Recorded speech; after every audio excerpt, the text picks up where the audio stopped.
इनका मानना ये है कि शायद हमारी कुछ कमी रह गई हिंदू मुसलमान की नफरत करने में। कभी मदरसों को छेड़ देते हैं, कभी दरगाहों को छेड़ देते हैं, कभी किसी और चीज़ को छेड़ देते हैं, मतलब कुछ ना कुछ ये करते रहते हैं। तो इनकी सोच ये है कि शायद हिंदू वापस आएगा। हर एक्ट में संशोधन हुआ है, ये कोई नई बात नहीं है कि वक्फ एक्ट में ही संशोधन हो रहा है।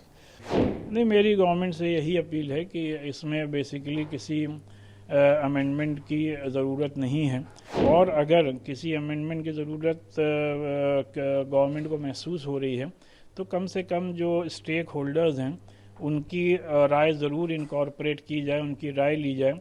इनका मानना यह है कि शायद हमारी कुछ कमी रह गई हिंदू मुसलमान की नफरत करने में, लाओ और ज़्यादा करके देखते हैं।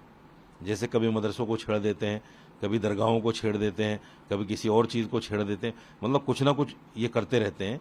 तो इनकी सोच ये है कि शायद हिंदू वापस आएगा। हिंदू वापस आने वाला नहीं है। हिंदू इनकी राजनीति को समझ गया। जिस तरह से राम मंदिर को लेकर इन्होंने ड्रामा किया है और उसका राजनीतिकरण किया है, उस धार्मिक स्थान का जिस तरह इन्होंने राजनीतिकरण किया है और जिस तरह से उनको भुनाने का काम किया है, वो हिंदू भाई समझ गया है कि इनकी आस्था नहीं है, ये सिर्फ कुर्सी बचाने के लिए सब कुछ कर रहे हैं। इसलिए हिंदू अब इनके जाल में फंसने वाला नहीं है। एक पॉइंट और है इसमें, जो सेकुलर पार्टियां इनके साथ लगी हुई हैं, चाहे वो जेडीयू हो या तेलुगु देशम पार्टी हो या बीजू जनता दल हो, क्या उन लोगों को नहीं सोचना चाहिए? तो मुसलमानों के वोट से आते हो और ये आए दिन मुसलमानों पे हमला कर रहे हैं, तुम्हें शर्म आनी चाहिए, इनसे समर्थन वापस ले लेना चाहिए। या तो इनको बोलना चाहिए कि अगर ऐसी बातें करोगे तो हम समर्थन वापस ले लेंगे। कम से कम दबाव तो बनाएं। वो बिल्कुल सामने देखकर तमाशा देख रहे हैं।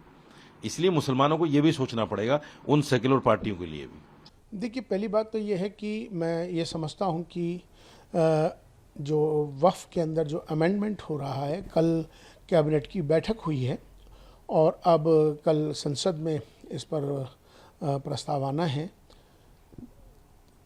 अमेंडमेंट एक प्रक्रिया है जो समय समय पर होती रहती है।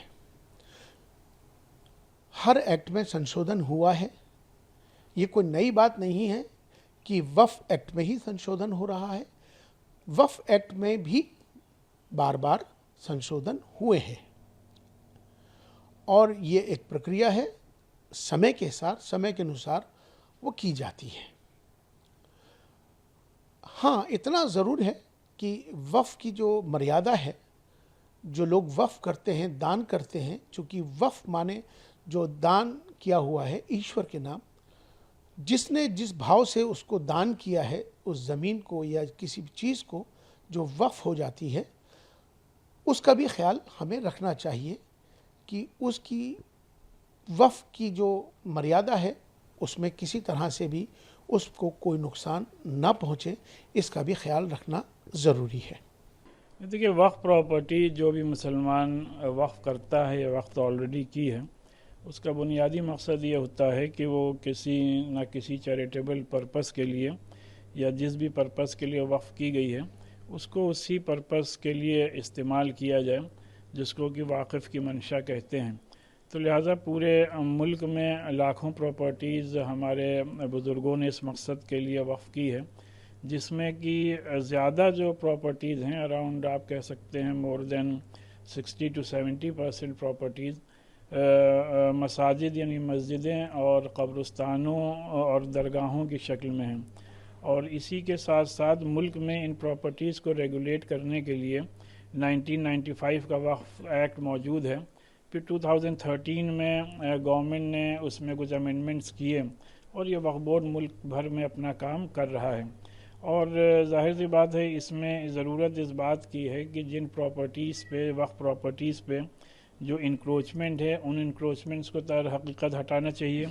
और दूसरी बात यह कि जिन प्रॉपर्टीज़, वक्फ की प्रॉपर्टीज़ पे गवर्नमेंट बिल्डिंग्स बनी हैं, तो हम लोग एक ज़माने से मुख्तलिफ़ हुकूमतों से डिमांड करते आ रहे हैं कि उसका अगर हटाना मुमकिन ना हो तो उसका रेंट गवर्नमेंट मार्केट रेट के हिसाब से वक्फ बोर्ड को दे, जिससे वक्फ बोर्ड के मसाइल हल हों। बहरहाल अभी गवर्नमेंट क्या इसमें अमेंडमेंट लाने जा रही है इस बात को तो इल्म नहीं है, लेकिन जाहिर सी बात है हम नहीं समझते कि इसमें किसी किस्म के कोई अमेंडमेंट की ज़रूरत थी। ऑलरेडी वक्फ बोर्ड्स पूरे मुल्क में अपना काम कर रहे हैं और ये properties as per Islamic law लोगों ने वक्फ की हुई हैं, तो लिहाजा जिस मकसद के लिए प्रॉपर्टीज़ वक्फ की गई हैं उसी मकसद के लिए ही इस्तेमाल होनी चाहिए। आप क्या अपील करना चाहेंगे?